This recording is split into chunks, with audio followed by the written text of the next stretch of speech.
aproveitando ao máximo, vamos começar então. Diego, esse sorriso contagiante. Bom, Fernando Veríssimo tem uma frase muito bacana que é: o mundo é como um espelho que devolve a cada pessoa o reflexo de seus próprios pensamentos. Então, com essa frase de Fernando Veríssimo, vamos dar início à nossa aula, nosso estudo de hoje. E temos o prazer, né, de receber hoje aqui o nosso querido Célio Allan Kardec. Ele vai dar nossa aula de hoje. E antes do Célio, vamos para aqueles recadinhos costumeiros de que todas as nossas aulas elas são gravadas, pessoal. Então, quem perder essa belíssima aula de hoje do Célio ou perdeu qualquer outra aula passada, tem uma playlist dentro no canal do Movimento da Fraternidade. E lá estão todas as aulas certinhas para vocês verem, reverem, estudarem, abusarem. E não precisa ter moderação não, viu? Porque conhecimento nunca é demais. Célio, boa tarde, tudo bem? Tá. Boa tarde a todos os irmãos que estejam conosco hoje e que estarão nos assistindo em outro momento. Célio, muito obrigado pela presença e a palavra é toda tua. Queridos amigos e irmãos, e eu já observo que tem alguns companheiros de São Carlos, de Campinas, de Hortolândia, Poços de Caldas, Espírito Santo do Pinhal, e certamente outros. É com imensa alegria que eu me dirijo a vocês para fazer umas reflexões sobre um tema muito desafiante: a justiça divina e a justiça social.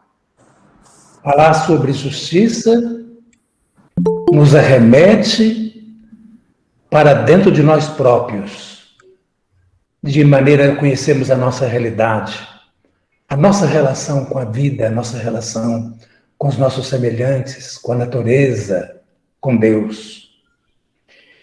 Por isso que é tão desafiante, porque não se converge tão somente naquilo que nós somos, pensamos e agimos.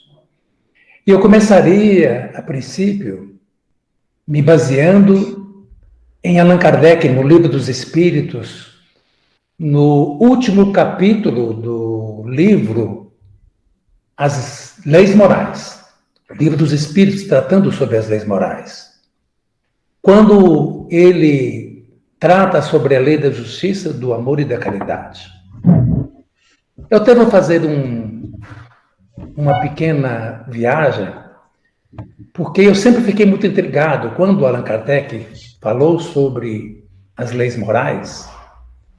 Ele reservou um capítulo para cada tema, como, por exemplo, lei da adoração, lei do trabalho, lei da liberdade, lei da sociedade, lei do progresso, lei da reprodução e assim por diante.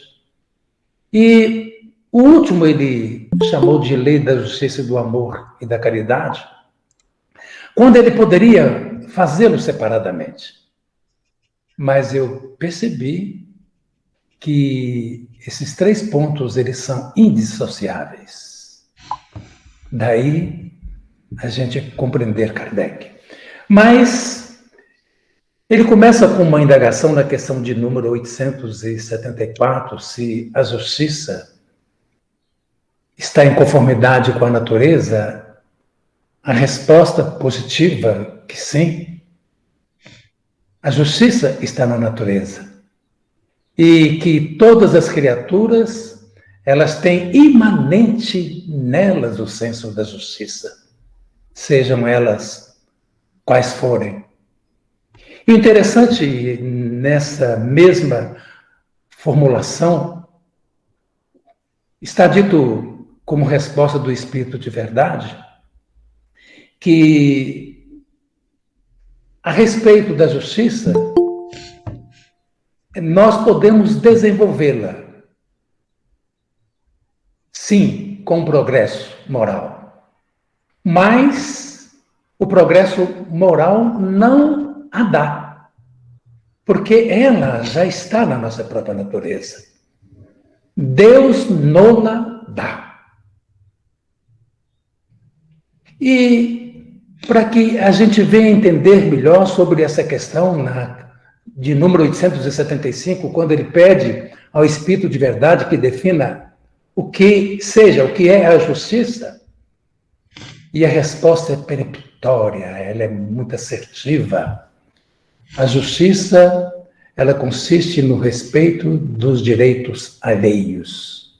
Isto é, a justiça, ela consiste no respeito ao direito dos outros. Vai levar muito tempo nós compreendermos o que seja isso. Porque nós avocamos para nós direitos nossos, mas os outros têm seus direitos. E, por conseguinte, nós temos deveres para com os direitos dos outros. E ao longo da história da humanidade, sempre os seres humanos eles foram inclinados e intuídos pelo mundo maior para que pudessem compreender a questão da justiça. E é tanto que nós podemos separar a justiça em dois aspectos: as leis que são humanas e as leis que são divinas. As leis divinas são imutáveis. No tempo, ao longo de muitas vivências, do progresso da humanidade, sobretudo do progresso moral, é que o homem adentra as leis divinas que são imutáveis. As leis humanas, elas estão sujeitas a essa mutabilidade no tempo. Vamos dar exemplos simples para nos fazermos compreendidos, porque nós vamos falar ao mesmo tempo de justiça social e de justiça divina.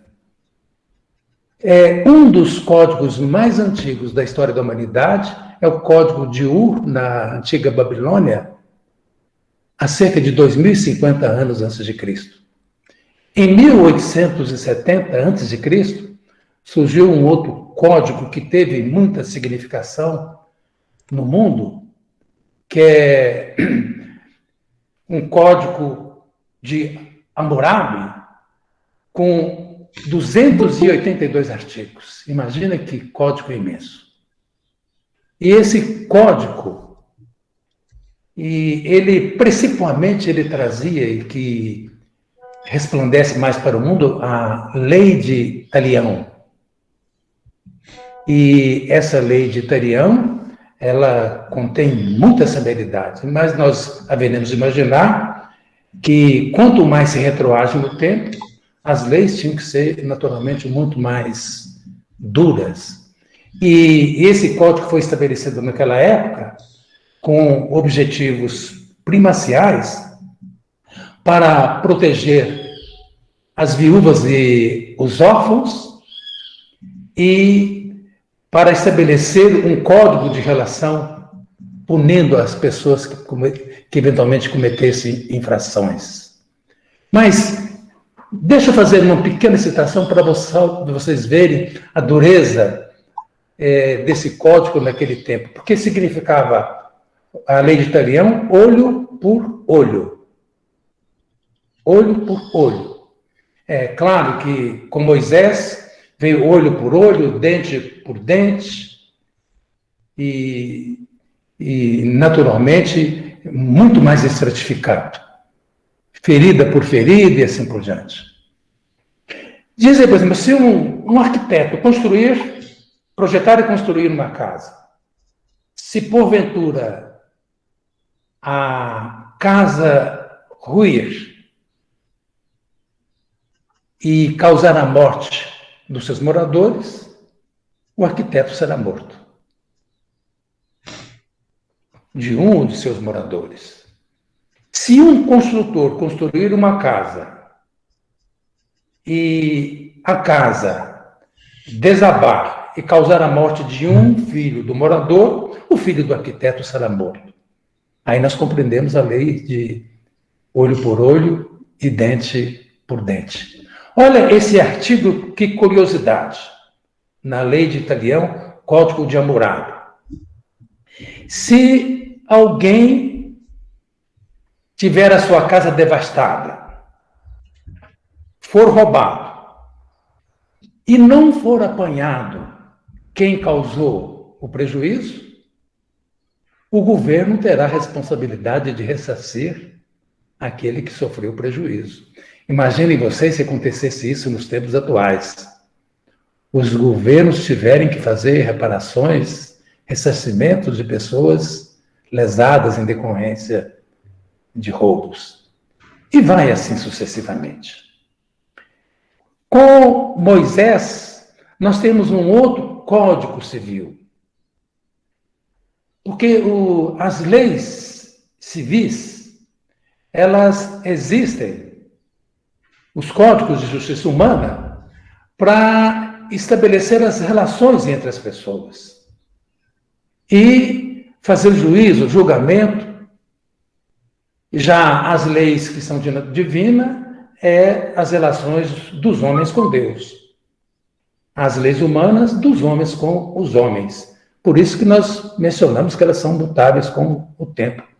E como nas leis que chegaram a nós e que têm até muita prevalência, e muitas pessoas acreditam nos tempos da modernidade, tem coisas que são absurdas e não teria como acreditar-se isso a Deus, porque são leis que foram estabelecidas exatamente para que os homens fossem contidas nos seus abusos, nos seus destemperos, no campo das relações sociais.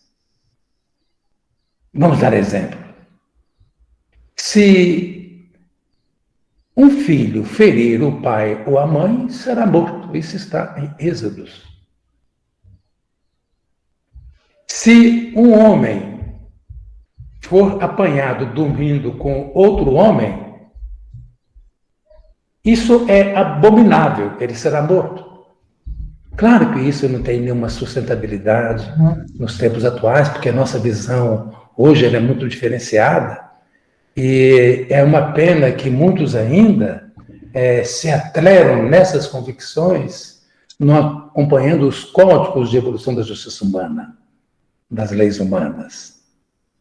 E por aí nós vamos encontrar na lei de Moisés uma certa dureza em muito das suas afirmativas exatamente porque era preciso conter a violência, o ódio, o destempero das pessoas, e nós naturalmente vamos crer que, retroagindo no tempo, as pessoas, sob o ponto de vista moral, sob o ponto de vista do comportamento, das suas emoções, eram muito mais atrasadas que nos tempos atuais.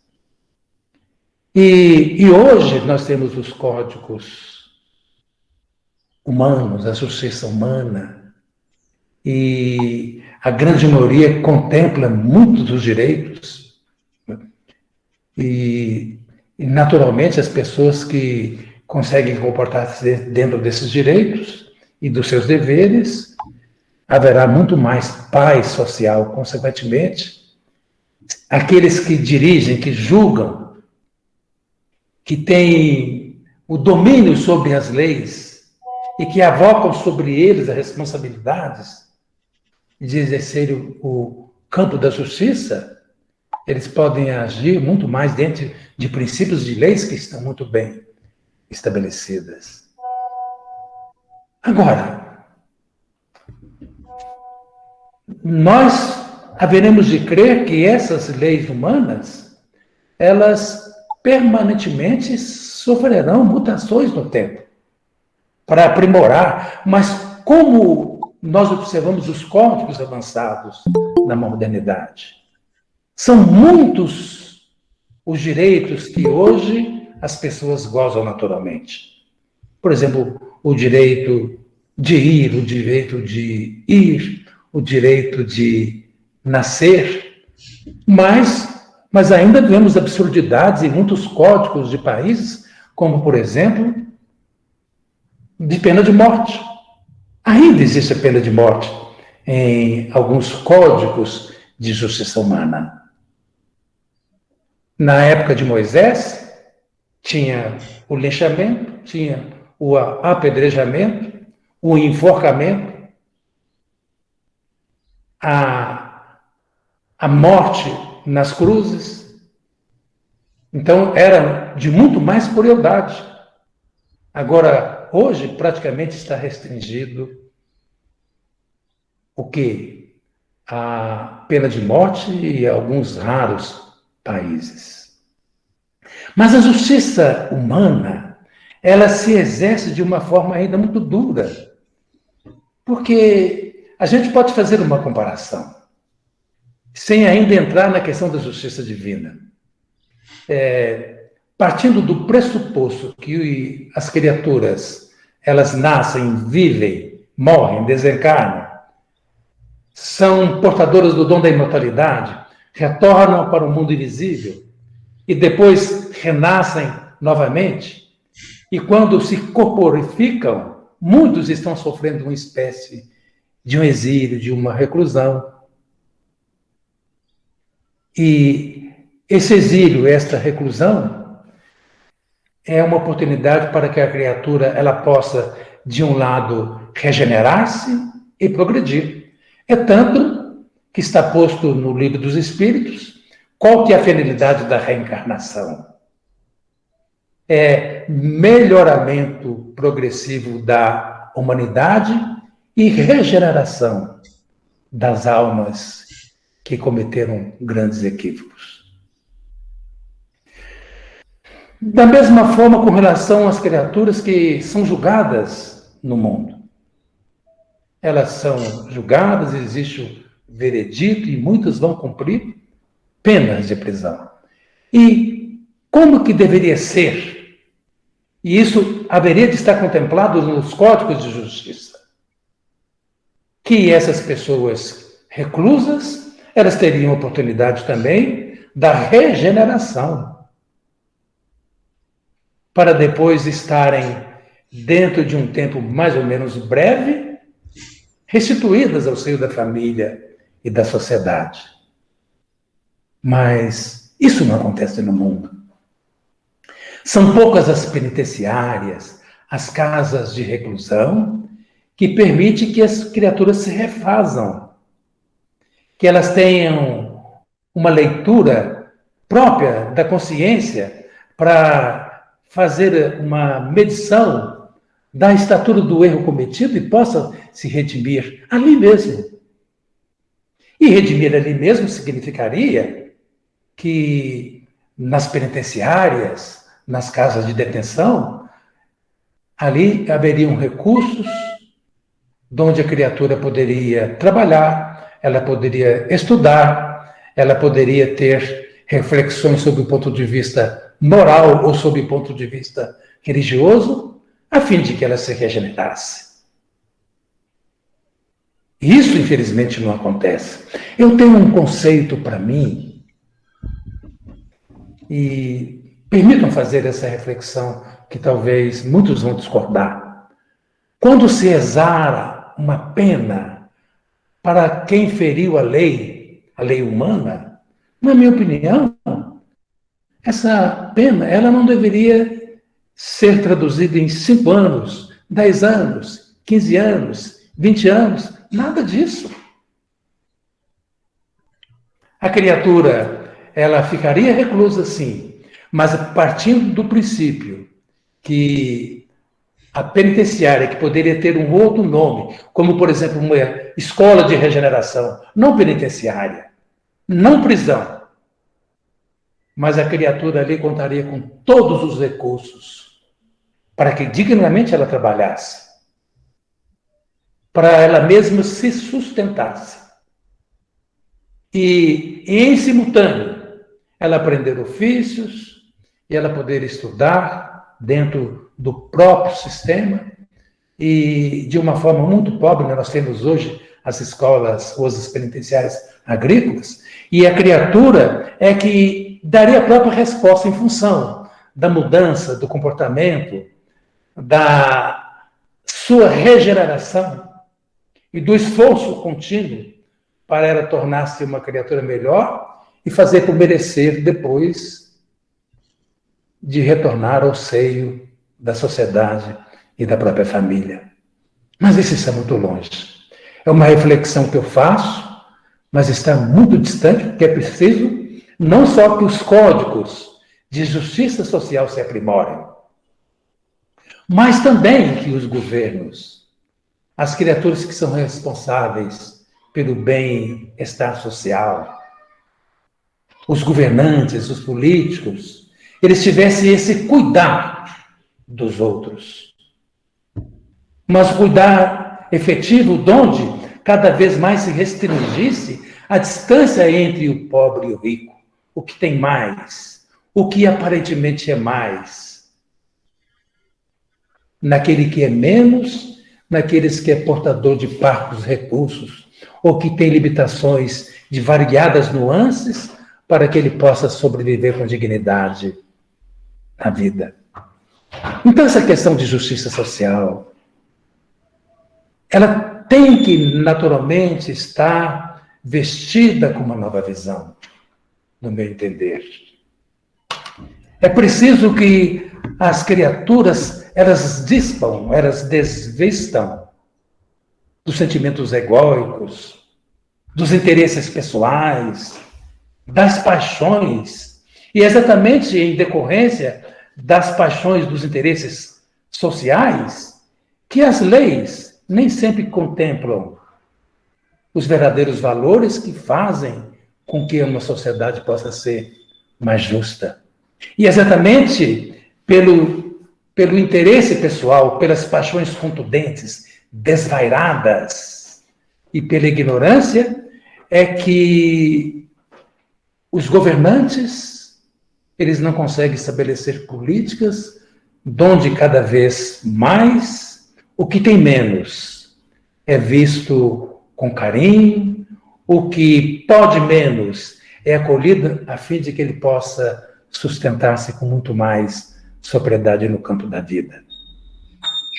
Agora, quando nós falamos no conceito que está no Livro dos Espíritos de justiça, que consiste no respeito aos direitos alheios, nós somos arremetidos para o Evangelho segundo o Espiritismo, que tem uma página belíssima que se chama Dever. Tem um conceito que sempre me encantou, falando sobre direitos e deveres.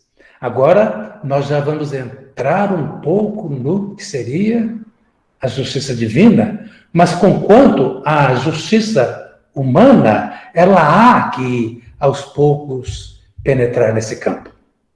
Lá está dito assim, o nosso dever, ele se principia, ele começa aonde nós ameaçamos a felicidade e a tranquilidade dos outros. E os nossos direitos, eles começam onde nós não queremos que ninguém transponha em relação a nós. Então, direitos e deveres constituem elementos inalienáveis da nossa vida. Nós temos uma consciência do que seja um e do que seja o outro. Agora, quase sempre nós estamos, como eu disse anteriormente, só avocando o que sejam os nossos direitos. E nem sempre estamos no cumprimento dos nossos deveres. E mesmo que o outro não respeite os nossos direitos, nós não vamos deixar de cumprir com os nossos deveres, porque aí nós já estamos começando a compreender o que seja justiça divina. Por essa razão que no capítulo Perfeição Moral, quando Allan Kardec ele faz uma indagação, o que é moral? A resposta dada, de uma forma absolutamente sintética, é a arte do bem proceder. Vejam vocês como que nós estamos entrando agora num outro modo de compreensão. Moral é a arte do bem proceder. E se falamos na arte do bem proceder, nós vamos naturalmente diferenciar o que seja o bem e o mal e também compreender o que seja a justiça divina. Agora, o interessante na questão da justiça divina, porque nós temos que partir do pressuposto, como Deus é o Supremo Criador, que ama infinitamente a sua criação, e nós somos o clímax da criação, porque nós chegamos à condição de espíritos que são seres imortais, fadados a progredir sempre, como diz Allan Kardec, nascer, renascer, progredir, tal é a lei.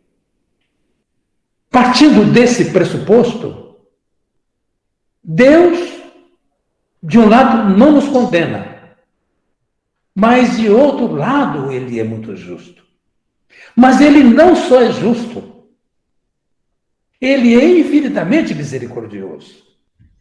Então, a sua justiça é revestida de misericórdia. Porque sabe ele das nossas limitações, das nossas fraquezas, que somos criaturas muito imperfeitas, que claudicamos, que erramos, que cometemos equívocos ao longo da nossa caminhada. Então, a justiça dele se exerce com o máximo de misericórdia, mas ele não concede privilégios para ninguém. Ele trata todos com equidade. E para isso, nós temos o tempo e a bênção do recomeço. As criaturas, por exemplo, que cometem erros mais ou menos graves numa existência, se ela, naquela existência, ela não autorrepara o seu erro, a extensão dos seus delitos, o que o Criador faz? No seu senso elevado de justiça, ele vai propiciar essa criatura que em alguma instância da sua vida que se derrama ao infinito, ele poderá fazer o exame de consciência e a reparação. Por isso que quando nós retornamos ao mundo espiritual, nós teremos um tempo para, no exame de consciência, fazer um recaminho para estar no encontro com os nossos desencontros. E muitas das vezes nós vamos amargar sofrimentos interiores imensos, exatamente fruto desse exame de consciência. A justiça divina, ela permeia, permitindo que nós possamos enclausurar em nós próprios, para nós nos entendermos na dinâmica da vida universal. E, quando nós viajamos interiormente, nós podemos, no exame dos nossos graves equívocos cometidos numa existência qualquer, ter consciência, arrepender-se e, arrependidos, o Senhor da vida vai permitir que nós retornemos ao lugar do erro. Olhe os caminhos da justiça. Retomar o lugar do eu não significa que você está no mesmo lugar como antes, porque o passado já foi vivido. Mas você está podendo, algumas vezes em contato com pessoas a quem você subtraiu, você feriu, magoou, desviou ou causou grandes aborrecimentos e perdas. Mas ambos em vestiduras carnais diferentes, noutro ambiente, para que, de um lado, você possa reparar. Daí, como nós citamos os objetivos da reencarnação, expiação e melhoramento progressivo da humanidade. Algumas vezes, nós voltamos para expiar o nosso passado, mas as nossas existências todas, de cada um, elas estão interligadas. E a justiça divina, ela tem esse tempero de não ser apressada. Porque pode ser que a gravidade de determinado erro cometido, nós não estejamos preparados para uma existência seguinte, para fazermos a reparação, ou a extensão de delitos cometidos. Uma existência só não será possível para nós estarmos com aqueles que fizeram parte daquele mundo, para que a gente possa ficar quites com a nossa contabilidade consciencial. A justiça divina, ela é misericordiosa, ela é branda. Jesus, suave é o meu jugo, leve é o meu fardo. Então Deus não impõe a nós situações que nós não estejamos devidamente capacitados para vencer. Então, a criatura, ela está numa existência, no lugar certo, com as pessoas certas, vivendo as experiências que são as mais importantes, que ela possa se redimir, regenerar e, sobremodo, progredir. Por isso, que Allan Kardec colocou nesse último capítulo das Leis Morais, lei da justiça, do amor e da caridade. Por que ele colocou junto? Porque ao mesmo tempo que existe a lei da justiça de Deus, ele também comparece com o amor. O amor dele é tão grandioso, ele tem as radiações do infinito, que ele sabe aguardar a estação apropriada para a gente reparar os equívocos que, eventualmente, nós tenhamos cometidos no nosso passado espiritual. E fornecerá para nós os recursos para que isso se materialize e se dê. E aí nós fazemos uma conjunção, uma comparação com aquele conceito que eu emiti para vocês. O nosso Pai faz isso, nos dá o tempo, a oportunidade do renascimento. Estamos no outro lugar, com outra roupagem física. Estaremos com alguns espíritos que fizeram parte dos nossos despropósitos, mas outros que vêm para somar e serem facilitadores do nosso progresso e da nossa regeneração. Por que é que o mundo não pode fazer um arremedo com relação às pessoas que se equivocam? Nós podemos chamar do Pai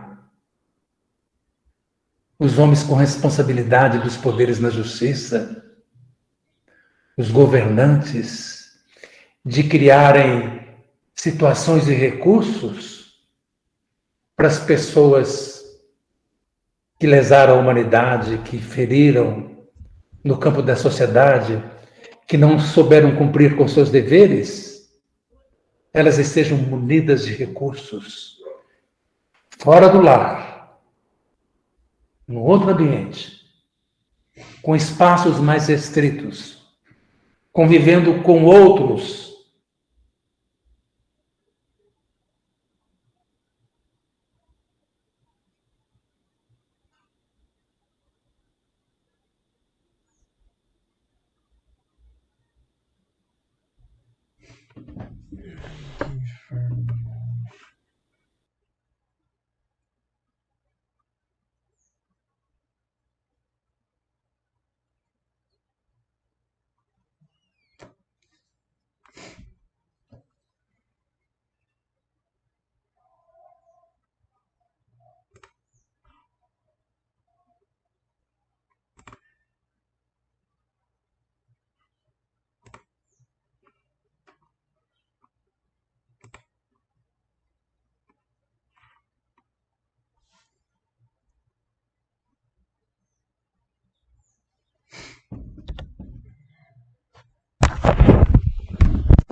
passo muito mais alevantado para compreender a justiça sobre um outro patamar, naturalmente muito mais importante.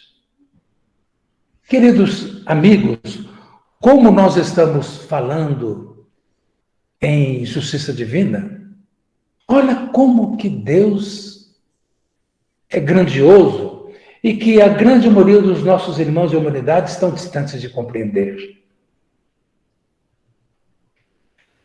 É absolutamente incompreensível para a grande maioria das pessoas aqui no mundo de Deus ser justo. Porque uma grande massa humana não acredita na sucessividade das existências, da pluralidade das vidas, do ir e do vir, do nascer e do renascer. E a doutrina espírita, ela vem trazer para nós isso quase que como um dogma, que só pela reencarnação que nós compreendemos a justiça divina. Onde nós podemos reparar a extensão dos delitos cometidos. Quando nós, por exemplo, nos situamos nesse momento da humanidade, em que as pessoas estão muito sofridas, reclusas, e muitas sem alentos, quantas padecendo o sofrimento interior em decorrência da perda de entes queridos, e outros sentindo ultraje da dificuldade da sobrevivência, de não poder conviver abertamente com seus entes queridos. As pessoas ficam sem compreender qual que é o propósito de Deus, permitindo essas disparidades, esses sofrimentos de natureza coletiva. Onde que está a bondade dele? Por que ele permite o sofrimento? E por isso que, quando nós falamos no nosso mundo, no nosso planeta Terra, eu gosto muito, particularmente, de usar um conceito diferente de muitos irmãos da doutrina espírita, que fala que a escola, aqui é o nosso planeta Terra, o nosso mundo, ele é um hospício. E outros dizem que é um grande hospital. De alguma forma, eles podem até ter uma certa razão. Mas eu prefiro dizer, como Emmanuel, que está no livro Consolador, quando ele fala que a Terra é uma escola de fraternidade. A justiça de Deus se exerce com fraternidade. Agora, claro, em decorrência de como nós somos, ainda recalcitrantes nos erros, cometendo sérios desvios sob o ponto de vista comportamental, é plausível a gente entender a razão de tanto sofrimento, porque as pessoas caem e recaem nos mesmos erros e o progresso moral ele fica muito lento. Como eu fiz uma citação para vocês do Livro dos Espíritos, no capítulo Lei da Justiça e da Caridade, nesse mesmo capítulo das leis morais, Allan Kardec ele traz um outro que chama a Lei do Progresso. E na Lei do Progresso, ele faz umas elucidações bem interessantes. Quando ele trata de povos civilizados. Olha que coragem do nosso codificador da doutrina espírita. Ele fala que os povos nossos, do nosso planeta, não são povos civilizados.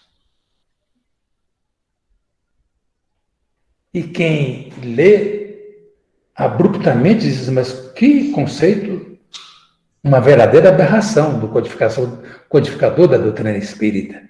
Mas ele diz, não existem povos civilizados, e sim povos instruídos. Povos civilizados são aqueles que praticam a lei da justiça, do amor e da caridade. E depois ele faz uma observação muito interessante nesse capítulo, mencionando que nos povos civilizados existe menos egoísmo, inveja e cupidez. A justiça se exerce com um mínimo de parcialidade. A justiça se exerce com um mínimo de parcialidade. Na lei do Talião, do Código de Hammurabi, eles já contemplavam há 1870 anos antes de Cristo que os inferiores não poderiam ser julgados com parcialidade. E para os superiores não haveria privilégio algum. Conquanto houvesse uma distinção entre os que eram mais e os que eram menos, a justiça de Hammurabi já propugnava uma justiça com o mínimo de imparcialidade. E nos tempos atuais ainda nós temos muita imparcialidade nos julgamentos humanos. Deus é absolutamente imparcial. Generoso, justo, misericordioso e bom. As leis são as mesmas tanto para o primeiro como para o último. Está contido nesse capítulo, a lei do progresso. As leis são as mesmas, tanto para o primeiro como para o último. Os costumes são mais morais e intelectuais do que materiais. Vejam vocês, se nós compararmos os tempos de hoje com a época do Cristo, os costumes de hoje eles são muito mais intelectuais, morais do que materiais.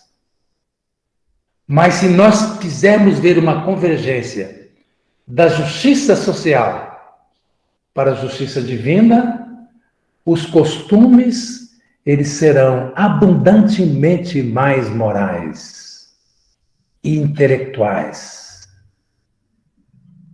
e menos expressivamente morais. Os direitos dos homens são melhormente respeitados. Então, os direitos de todas as pessoas vão ser cada vez mais respeitados.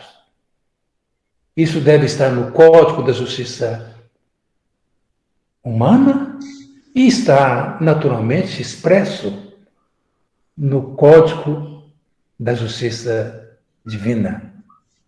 Porque basta que a gente evoque aquela fala de Jesus: fazei aos outros aquilo que gostaríeis que os outros vos fizessem. E nesse capítulo, a lei do progresso, está posto que não existe preconceitos de raça, de castas e de nascimentos. E se nós perguntarmos nos tempos de hoje, nós poderíamos dizer que os nossos povos são civilizados porque esses 3 pontos são atendidos. Não existe preconceitos de raças, de castas e de nascimentos. E quando nós falamos nesses 3, a gente poderia naturalmente fazer uma abstração, porque são muitos os preconceitos que existem no mundo.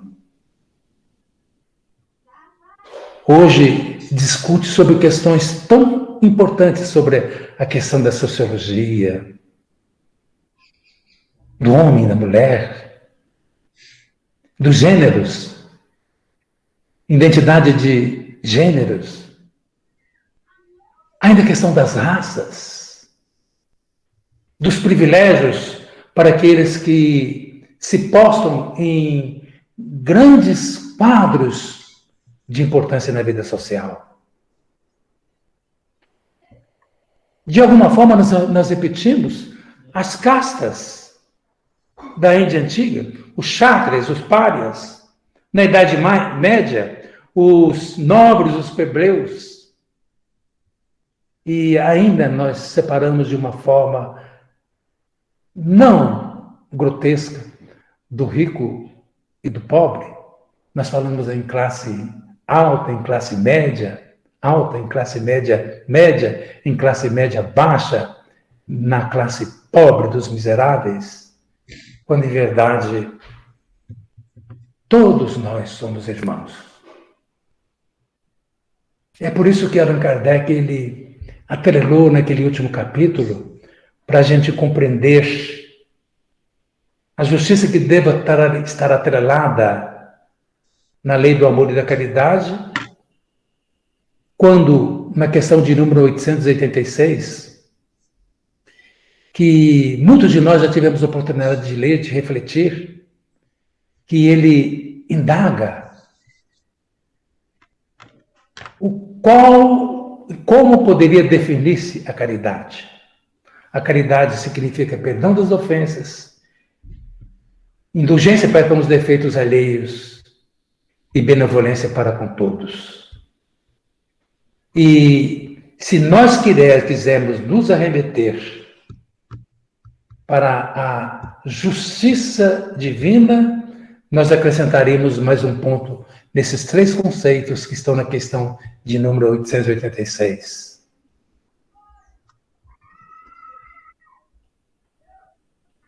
E esse ponto é muito difícil de ser alcançado. Significa devotamento. A criatura devotar-se para o bem-estar e a felicidade do outro. Então, queridos irmãos, nessa breve viagem que nós fizemos com vocês, para entender a justiça social, os valores que o mundo considera como mais importantes para que possa viver uma sociedade equalitária,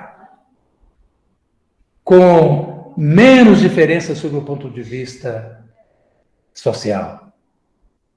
E quando nós evocamos a questão da justiça divina, que todas as criaturas são iguais perante o Criador, não existindo o pobre e nem o rico. Existe simplesmente o Filho de Deus, nosso irmão, para que todos nós possamos estar juntos na viagem para o nosso progresso e um dia estamos na condição de espíritos puros. Como o nosso tempo já está vencido, me desculpe até, eu ultrapassei um pouco, eu devolvo a palavra aos queridos irmãos e que Jesus nos abençoe.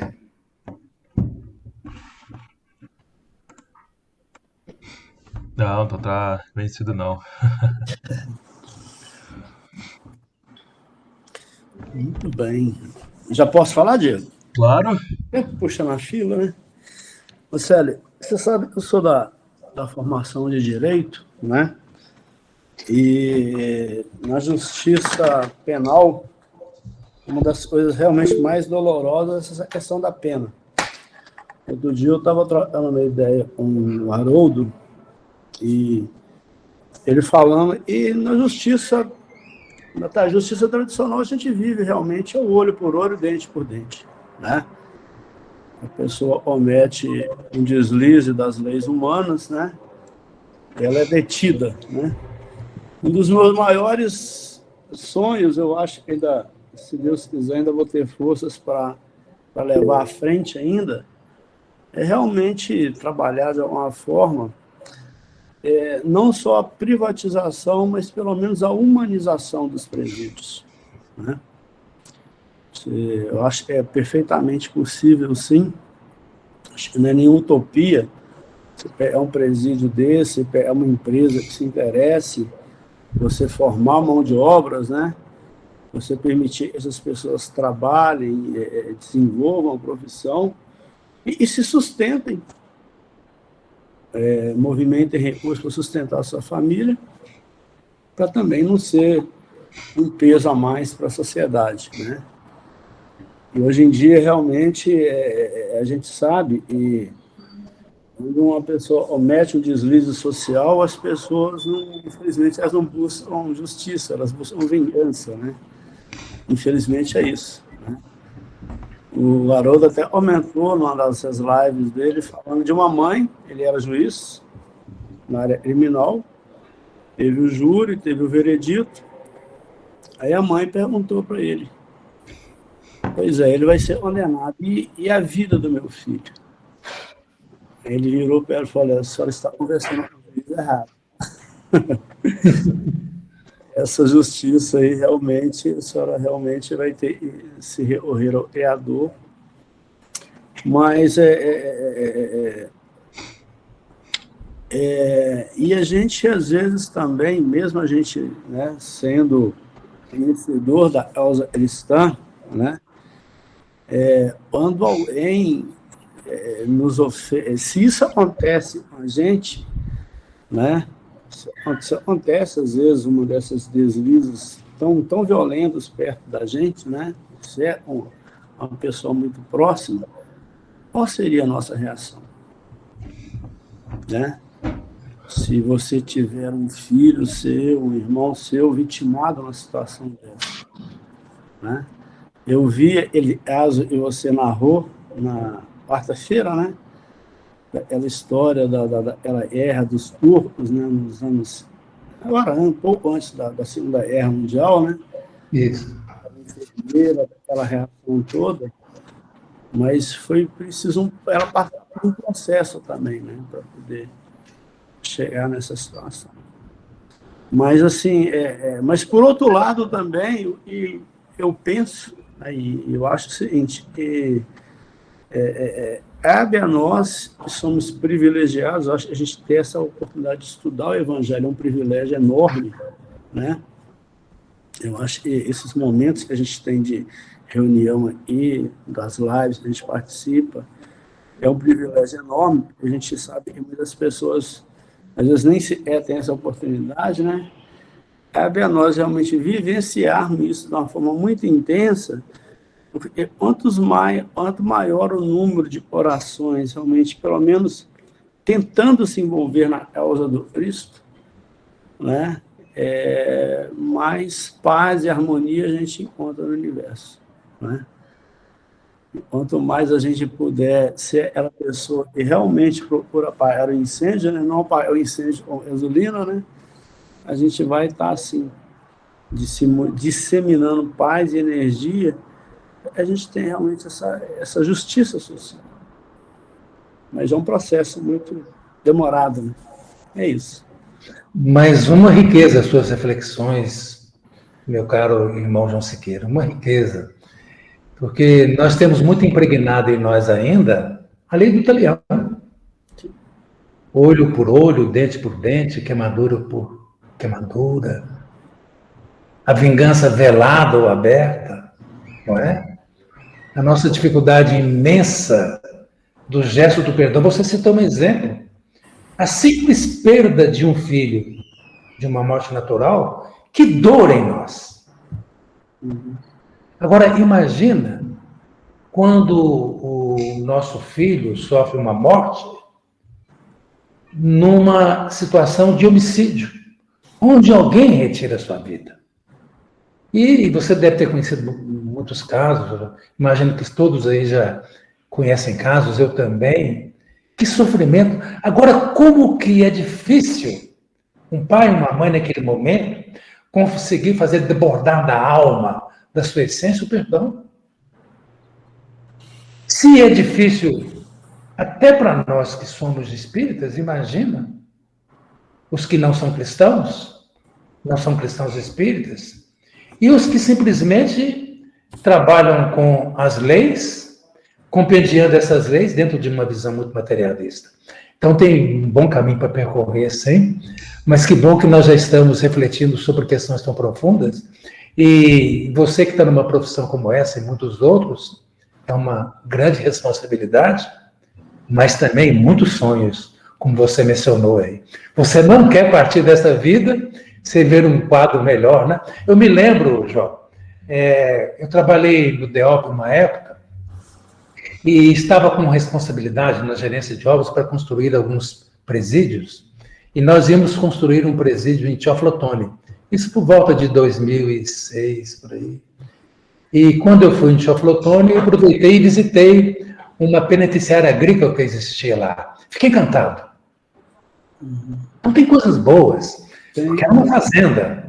E a grande maioria dos presos, aqueles que se qualificavam para tal, em forma de comportamento, eles tinham oportunidade de trabalhar dentro da fazenda, com o gado, em alguns singelos plantios. Isso já é coisa boa. E fazendo uniformes, para que pudessem ser transferidos para outras penitenciárias. Então, temos um caminho a percorrer. Com certeza. Obrigado. E outra coisa interessante é que somos imediatistas, né? A gente tem a noção da justiça no aqui e agora. Não é uma coisa a longo prazo, uma necessidade de permitir que o espírito também cresça dentro desse processo, né?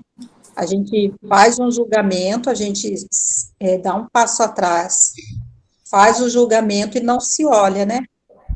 E que é uma justiça rápida para o outro. Para a gente, é muito condescendente a coisa. É verdade. Você me fez lembrar do Chico. Porque tudo para nós a questão está ligada à lei de causa e efeito, não é isso? A justiça divina, ela se expressa dentro dessa lei de causa e efeito. O Chico para nós era uma criatura santa. Poucas pessoas sabem que aos 73 anos de idade, o Chico, ele enxergava 25% de uma vista e absolutamente nada da outra vista. Que ele tinha um problema gravíssimo de angina. E que o Chico, ele tinha dores estertorantes, dores acérrimas na coluna cerebral.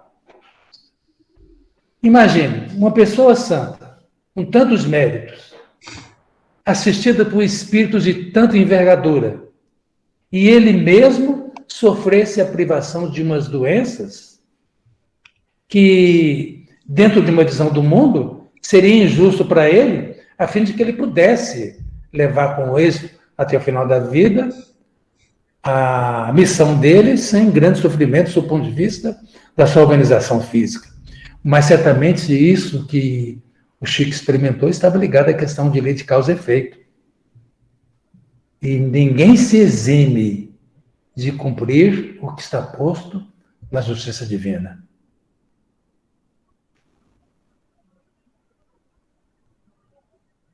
Exatamente. Ninguém está livre disso.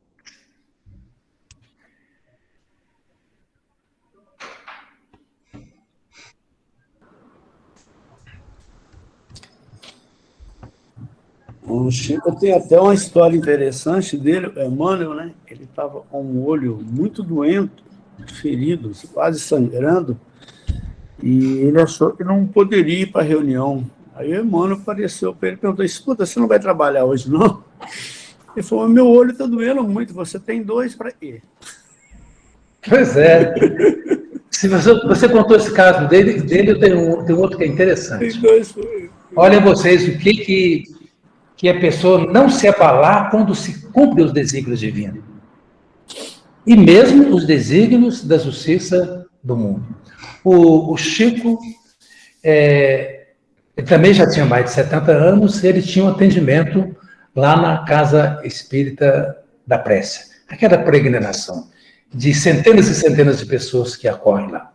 E nessa ocasião ele estava com dores imensas na coluna. Insuportável, estava acamado. E quando chegou na hora, o Eurípides, o filho, disse: pai, já está na hora. Ele falou assim: hoje eu não vou. Por que o senhor não vai? Porque as dores estão insuportáveis. Aí o Eurípides saiu, acatou a decisão dele. Aí passou um pouco, ele veio na mente dele: escuta, você está com dor, mas convém que você vá. Mas por quê? Porque tem muitas pessoas que vieram de longe para estar com você, mas elas vão saber compreender. Olha o tamanho da minha dor. Eu não consigo nem me mover. Então é muito justo que eu fique aqui hoje, com repouso. Ele ficou quieto, passou mais um tempo, novamente o espírito dele conversando com ele mesmo. Escuta, mas tem muita gente esperando você. Você não vai? Aí o Chico respondeu, eu não vou hoje, não vou. Você não vai? Não vou. E quando já estava realmente já passando da hora, novamente o espírito dele conversando com ele próprio, os dois, você não vai mesmo, né? Não vou. Como tem muita gente esperando, tudo bem. Então você não vai, você pode ficar aí. Mas eu já estou indo. O espírito falou que já estava indo. E como o espírito teve a determinação, não restou alternativa para o corpo, senão levantar. Ele foi, chegou aquela multidão de gente aguardando o Chico para falar. Ele chega na frente, atende um, atende o outro. As pessoas que ali estavam não sabiam, e as dores de muitos eram tão menores que as dores dele. Mas como ele se importou naquele momento com as dores dos outros, a dor dele tornou-se insignificativa e ele cumpriu a tarefa. Então, nós que estamos sob a injunção dos desígnios de Deus, da justiça divina, onde nós precisamos separar erros de um lado e progredir do outro lado, nós temos que ter a prevalência do nosso espírito, que é mais que o corpo, e sermos determinados e vencermos os momentos tempestuosos, difíceis no mundo, que às vezes fazem com que a gente perca o bom ânimo e seguir sempre em frente, porque o Senhor da vida nos ama e nos protege.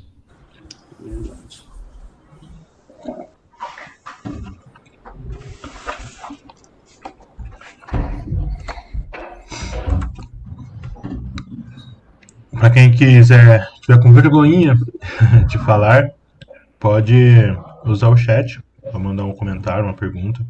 Fique à vontade, galera.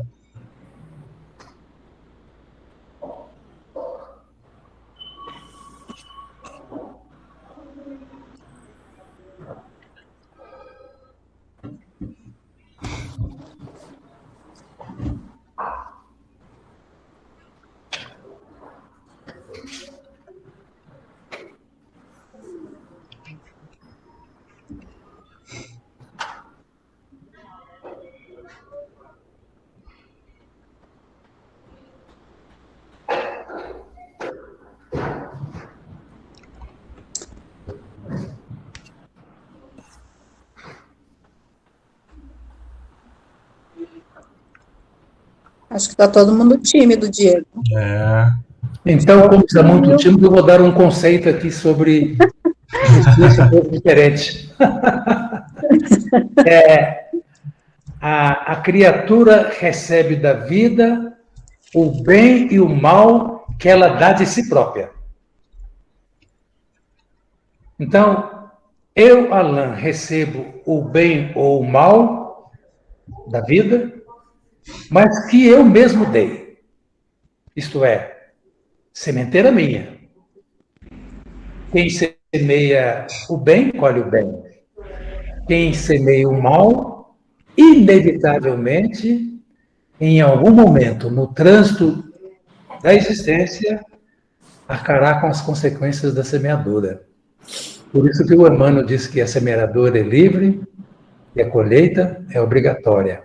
Isso também é um senso de justiça.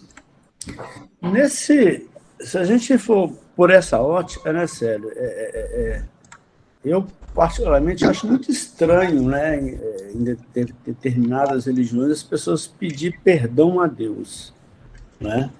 Porque Deus não se ofende, né? Então não faz o mínimo sentido você pedir perdão não se ofende, né? E eu não sei, eu tenho uma curiosidade ainda de fazer um estudo aprofundado de duas coisas. Do Antigo Testamento, era estudar, eu não entendo muito pouco, né? Eu tive muita oportunidade de estudar o Antigo Testamento, e de também um pouco das outras religiões. Tem uma religião, se eu não me engano, é a muçulmana, e quando você ofende alguém, você tem que se haver com ele. Você tem que reparar o mal com ele, você tem que pedir desculpa a ele, né? Eu acho que é a muçulmana. Se um de vocês souberem, vocês me ajudem nesse sentido. Então, se a gente pensar bem, né, numa visão assim, muito mais ampla, não é a justiça divina, é a justiça do próprio homem, né? Da forma que você, esse conceito que você colocou aí, é verdade, né? Se eu sou fruto do mal ou do bem e eu ocasiono, né? Deus só é o nosso bem, ele só é o equilíbrio, né? A gente sabe muito bem que todas as doenças físicas que a gente tem são reflexos de máculas que nós fizemos no nosso espírito, né? Sejam psíquicas, materiais, né? Se eu conservo em mim ódio, raiva, rancor, eu vou desenvolver um câncer, uma úlcera e por aí afora, né? Se eu fumo demais, se eu bebo, eu vou desenvolver um problema de efizema pulmonar e por aí afora. E da mesma forma também nas relações humanas, né? É muito mais agradável para a gente, às vezes, estar com pessoa educada, com pessoa solícita, né? Uma pessoa agressiva. Então, isso tudo, essa justiça, que a gente fala justiça divina, era uma manifestação da justiça natural nossa. Eu já contei um caso aqui uma vez, e eu gosto de refletir sobre ele, sobre essa questão da gente espalhar paz, amor e harmonia, como isso é bom para a gente mesmo, né? Teve uma época em São Paulo, não muito tempo, e tinha uma série daqueles sequestros relâmpagos, né? Sequestros que eles chegavam, abordavam os porteiros e invadiam os apartamentos e faziam aquelas coisas e tudo. E eles começam, a polícia, o serviço de inteligência lá fez um estudo e detectou que a maioria das casas que sofriam esse tipo de crime eram de pessoas que maltratavam os porteiros, os faxineiros. Então, chegou-se a conclusão seguinte: quando chegava uma pessoa dessa para cometer um crime desse, o porteiro já falou, vai em um apartamento tal. já dá o endereço para ele. Então, onde eu até costumo dizer que você, às vezes, ter essa atitude de respeito, às vezes até uma questão de você realmente se preservar. Porque quanto mais você tiver em sua volta paz, harmonia e equidade social, isso vai refletir para você mesmo.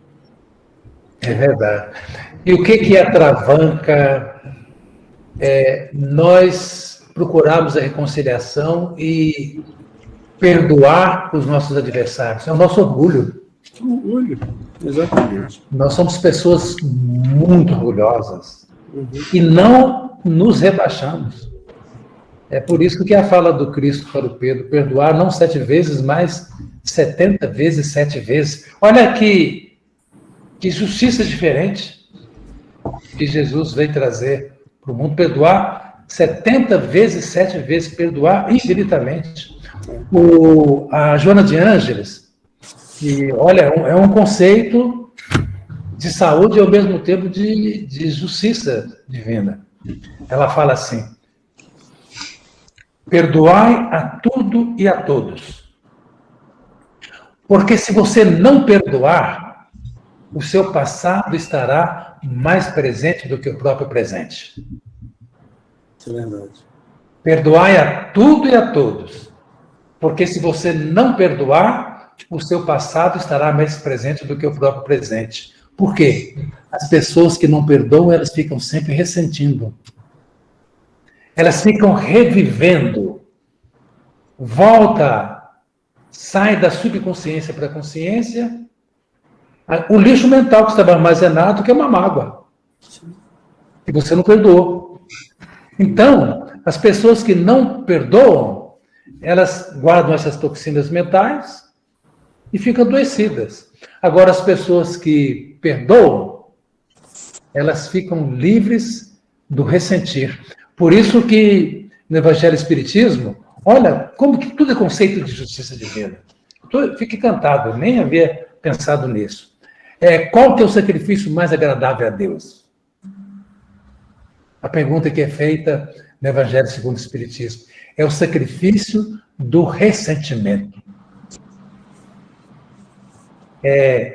Para você não ressentir, você tem que estar com a mente límpida, sem mágoas. Alguém falando? Fecharam, Gilson. Saiu. Eu tenho pensado, vocês estão falando, a minha mente fica fervendo, assim. Mas eu fico pensando nessa estrutura da justiça divina no dia, no horário, à noite que eu durmo e amanhã. Então, eu penso que nessa dinâmica do tempo tem a misericórdia divina muito intensa aí, muito profunda. Nós estamos vivendo momentos de grandes dores, de grandes traumas. Se bem que hoje está muito melhor do que já foi no passado, mas a gente tem olhado com um ar diferente a vida. Então, a gente tem que olhar para a gente com absoluta honestidade e profunda misericórdia, porque às vezes o caminhar sangrando é uma coisa a se pensar. Para hoje, dorme hoje, amanhã você retoma, não tem importância. A vida é imortal. Então, eu penso que a gente que é mulher, eu não sei o universo masculino, estou falando da minha pessoa, mas a gente que é mulher, a gente não para a vida porque a gente está com crise de sinusite, enxaqueca. Às vezes a gente não está enxergando, a gente executa todas as nossas funções, conclui o dia e vem embora. Às vezes a gente ainda toma banho e vai fazer palestra no centro, com inúmeros problemas, e cólica, e tudo do universo feminino. E a gente faz. Então, eu penso que quando nós falamos com esse olhar da justiça divina, dando essa carga de superpoderes, de suportar as nossas dores com tanto para atingir uma angelitude, que vai acontecer em uma vivência muito longa, eu acho que a gente já deve pensar hoje, aqui agora, o que eu posso dar de bom e de bem e de bom? Aí olhar para mim e pausa. Se reorganiza e retoma. Eu acho que dentro da justiça divina, Deus dá esse time para que a gente faça isso. Então, eu penso que para todas as mulheres que ouvem, o homem também, a gente já estudou o masculino e as adaptações, que super-homem também não existe mais. É isso. Eu penso que aí a vida fica com mais qualidade, com menos depressão, com mais alegria, com mais conforto mesmo. E aí a gente dá mais e dá melhor.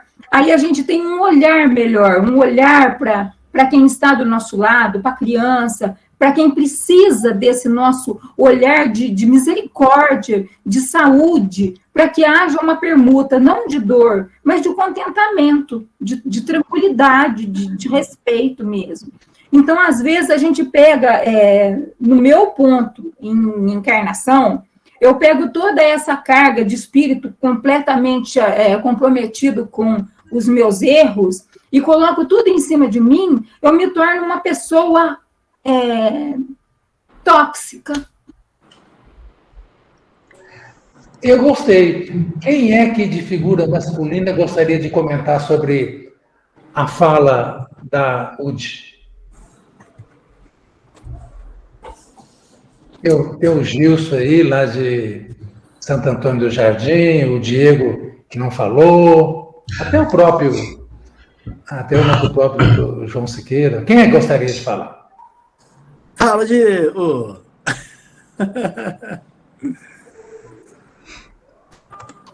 Vamos dividir em dois, João. Você começa ou termina, vai. É impressionante, realmente, como é a figura masculina. Eu falo com toda sinceridade, como ela é submissa à figura feminina, né? A figura feminina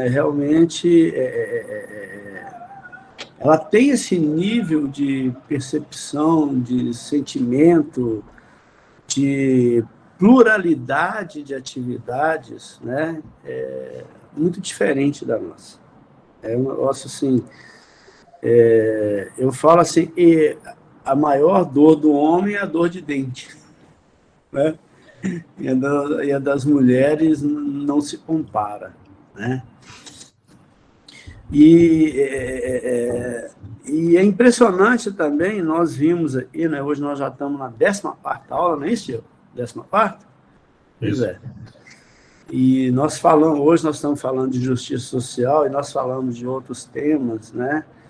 E chega a ser, assim, obviamente, né, igual você falou da época de Moisés lá, e você chegava ao cume da crucificação, né? A gente, retoricamente, é ridículo a gente entender hoje como é que nós ainda tivemos uma sociedade tão patriarcal, tão machista, né, com tanta supremacia da figura masculina ao longo dos anos passados, né? Mas é isso que eu gostaria, eu tenho a dizer, né? Apesar de, obviamente, a gente sabe que deve ser sempre a soma dos esforços, do equilíbrio de um outro para se construir uma justiça social, mas o pêndulo, né, da figura masculina, da figura feminina, essa capacidade ela tem, né, e essa energia, a Woody colocou, né, nessa atividade múltipla, é um negócio que a gente vai demorar um pouquinho ainda, né? A gente tem que passar por aqui e por lá para poder conseguir chegar nesse ponto. E aí, Diego? Elas são bem mais treinadas que nós, né? Até pelo contexto histórico. É um fato. Enquanto o homem estava focado assim, em fazer uma atividade, né? Agora eu não posso. A mulher tinha que cuidar de toda a parte periférica, né? E isso fez com que essa qualidade, né? De ser versátil, polivalente e por aí vai. Mas no caso da justiça em si, olhando por esse lado, conforme o tempo vai passando, ainda mais que a gente está num processo, né? Esse século 2000, né? Século 21, perdão. Esse século 21, principalmente esse começo que está se mostrando para se despir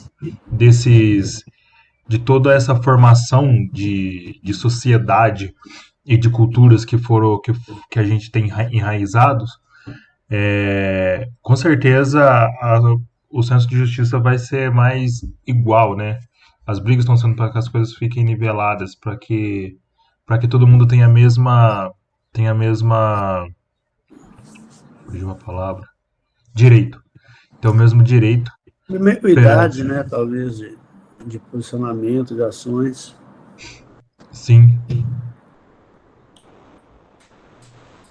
Muito bem.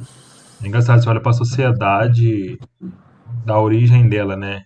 E analisa hoje, o mundo está em constante mudança. E as leis também. As leis não acompanham a mudança. As leis humanas, né? Sendo bem específico. A lei humana, ela só vai mudar quando, assim, tá no gargalo já da lei. Quando a sociedade tá deixando a lei de lado e começando a viver por independência. Aí a Constituição é forçada a atualizar a lei para os tempos onde ela tem que atuar, né?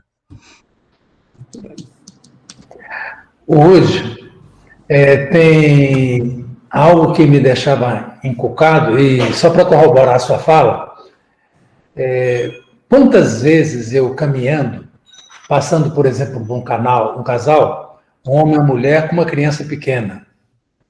Quem ficava com a criança no colo é a mãe, não o pai. Em tese, deveria ser o pai. Porque o homem é mais másculo, ele é mais forte. Mas a mulher, em verdade, ela é mais mesmo. Nós temos que reverenciar as mulheres, viu, Diego? Reverenciar. Com certeza.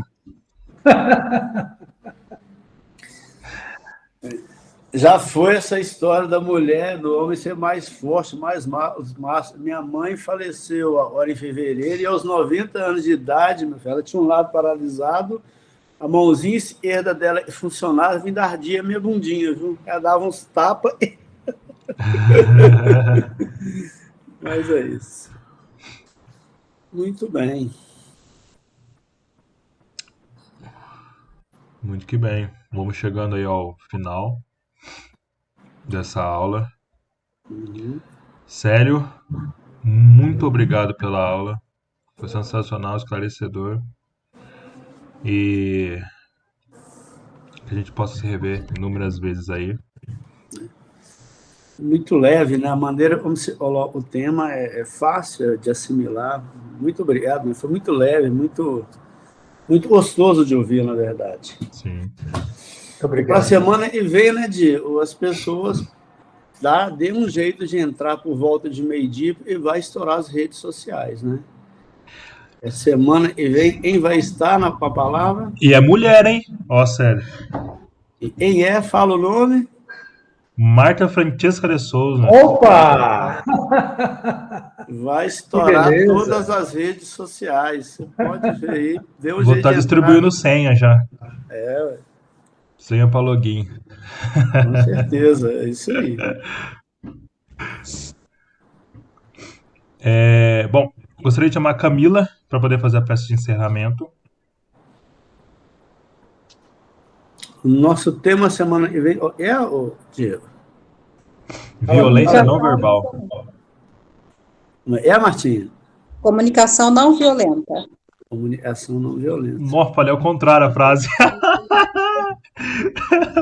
Inverti ela completamente. Estou te falando, vai estourar as Vai. redes sociais. Uau, acho que a Camila caiu. Deixa eu mudar aqui a Tá aqui. maneira. Ah, Camila. Tá aí?